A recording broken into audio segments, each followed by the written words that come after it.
Were you able to accomplish everything in a short week that you wanted to?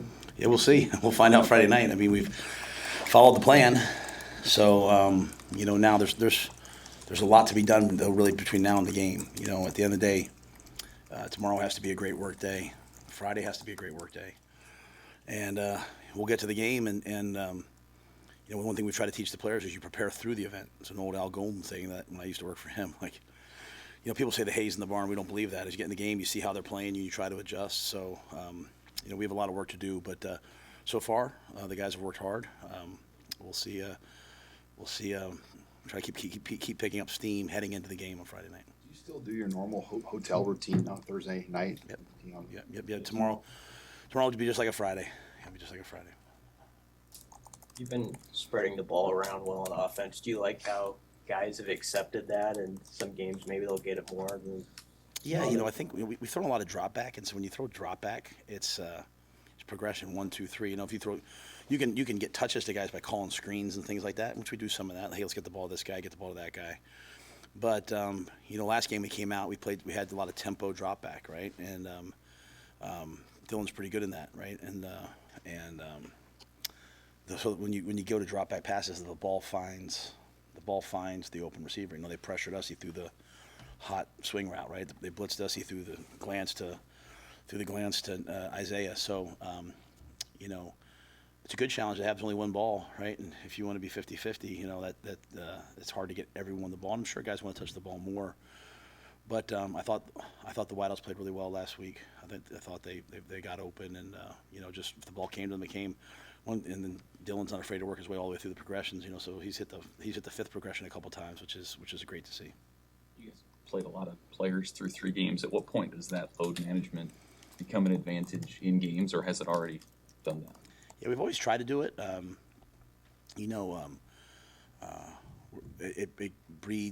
It breeds development and confidence of that second group, so that they're more ready as the year goes on. As guys get banged up, other guys were ready to step in. And so now maybe your 3s become your 2s, so at least they've played. We've had 2 guys snap, we've had 2 guys kick. We take it all across the board, right? So I think that builds depth. We don't do it just to be nice, though. We do care about our players and want them to play. We do it to build depth, and also, this is the Big Ten's tough. It's physical. It's hard. It's cold. It's turf. It's it's just it takes a load on you. It takes a load on you, and so this allows us to maybe take some hits off some guys early in the year, but. This will be a 4-quarter war. This will be a 60-minute football game, and we'll have to count on our guys to go play.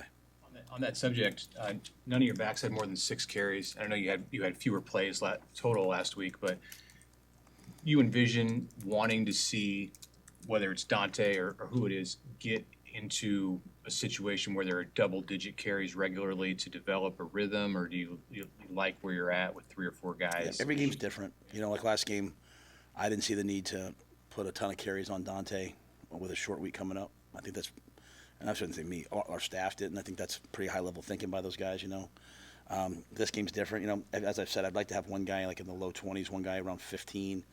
We're not running the quarterback, so, you're running some other guys, and then obviously we try to incorporate the receivers a little bit into the run game. But I think having one guy at that number, but, as the game plays, we're facing a team that's an elite run defense. They're also an elite pass defense. They're just an elite defense. So each game's a little different. We'll see what we need to do in each game to win. You said at one point in the offseason, John Bullock could be one of the better linebackers in this league. What did you see developing in him and what he's shown you so far this year? Yeah, John needed 2 things. He needed an opportunity first, and then he just needed confidence. So about halfway through the year, I thought he started to play with real confidence. When he made the decision to come back, I thought that was a big step for him to say, hey, I know I can do this at a high level. And, I think he's got 3 batted balls right now in the year. I mean, he's a guy that makes a lot of things right. And I think he's, played really well. But he's big, he's fast, he's explosive, he's aggressive. When you have linebackers that run 4-5, you can play man, you can cover guys, you can play match and put him on the back. So John gives us all that flexibility. How big have the new recruiting rules been? I mean, you were able to send some coaches out to Kansas City and St. Louis, Keith and Mosey last week. I mean, just to be able to have more flexibility to get guys out on the road in the season, how big is that? I think it's great. I think it's better for the student athletes too. You can keep some guys here to coach them. You can send some guys out. Historically, a lot of schools have been benefited in recruiting by being in dense population areas, so that guys can get to the game. We've, in 2 years here, I think we've done a great job of getting people to come to our games. And now with the new rules, getting some guys out, whereas we don't want to ever affect preparation. But, I went out, I won't go out on a Friday night. I won't go out the night before a game because my job's the team. But a Thursday night, if I can, I'll go out. And so, we're not in this for the short term. We're in this for the long term. And so recruiting is paramount. And those guys, Keith and Jamar are doing a fantastic job, both coaching and recruiting. And, T. Knight was out last week. Johnny Butler was out. John, I think Rob were out Friday night. So, guys who don't have responsibilities at the hotel will go out. Tony mentioned yesterday being excited to have Jamari and Mike Kai back at the start of the game because they help bring an edginess to the defense. Do you look for that on offense too, or is that more of a defensive mindset? It's a defensive thing, yeah. Okay. Offense is different, right? And I'm more of a defensive coach. Like even though I've coached on offense, I would bend more towards defense. Where you can fix problems with aggression and effort. Jamari is kind of like they all have the roles of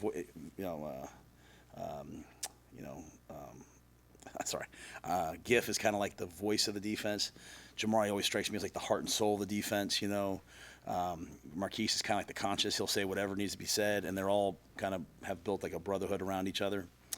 On offense, it's different because your O-line is so different than like your wideouts. On defense, everyone's yelling at each other. Hey, run to the ball. Hey, let's get the ball out.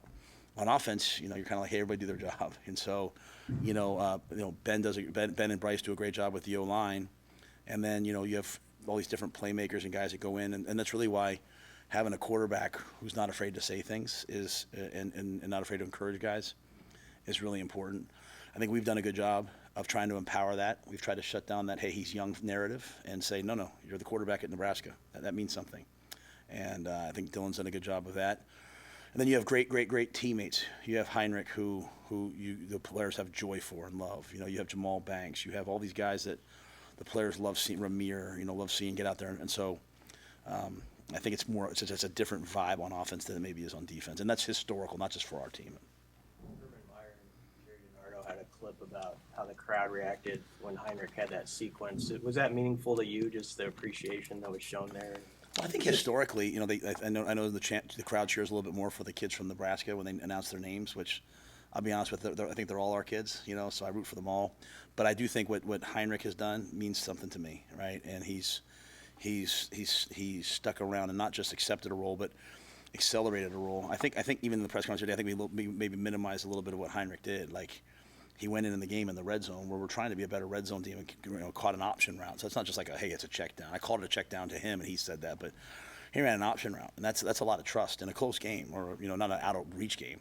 And that's 3rd and 2. He goes back in the backfield and takes a handoff and gets a first down, right? And then he plays quarterback the third play. I mean, that's a lot of versatility. And so, I didn't see the clip.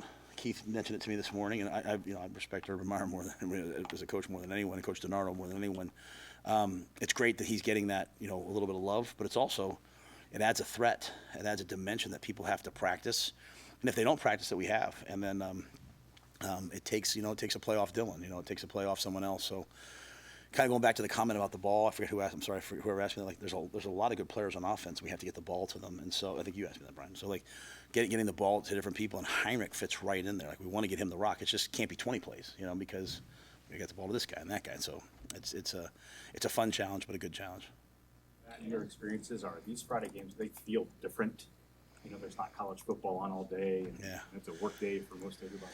Yeah, I haven't had a ton of Friday. I've had some Thursday games, and when I was at the 10, but some Friday. I go back. Yeah, I've had some Friday games. It's just you have to just be a little less stir crazy. We've had a lot of night games, so the guys do a great job of coming over here. Like we have an optional bus that comes over, and then we come over for walkthrough, then an optional bus that goes back, so guys can come over longer, and a lot of them do it. One of the challenges on Saturday games is, as you're watching all these other games and maybe teams you're going to play or buddies you have, sometimes you can get emotionally invested in those games. And I always kind of, when we get to pregame, say, hey, none of the other games matter to us. Now let's start to really focus on our game.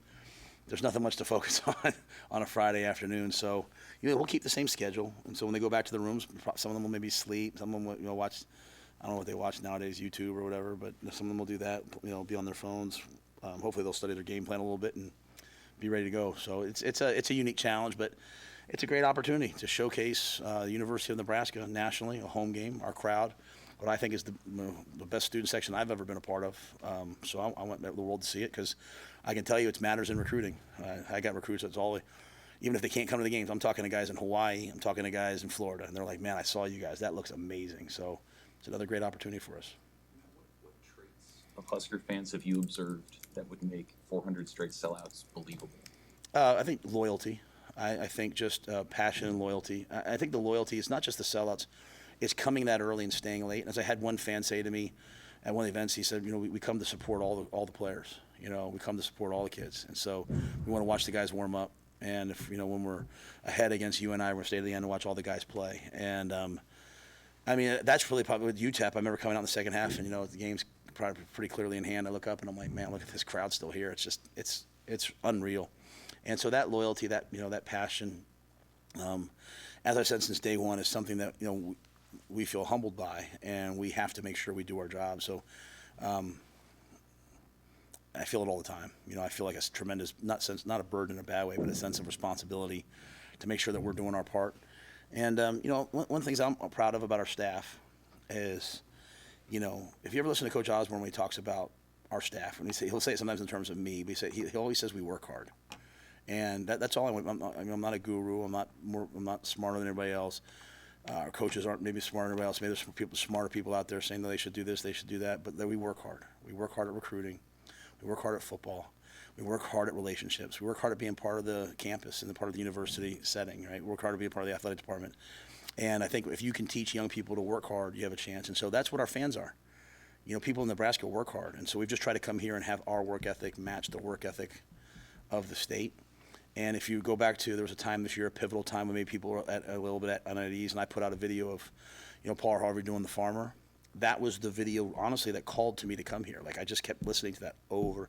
And as I walked around the field last week before the game, I listened to that one more time, because we do what we do. I do it for the players first, but I do it for the fans and people second. I want them to be proud of what they see. We might not win every game, but we can certainly play in a way that respects and honors the work ethic of the people that came before us and the people that are in the stadium.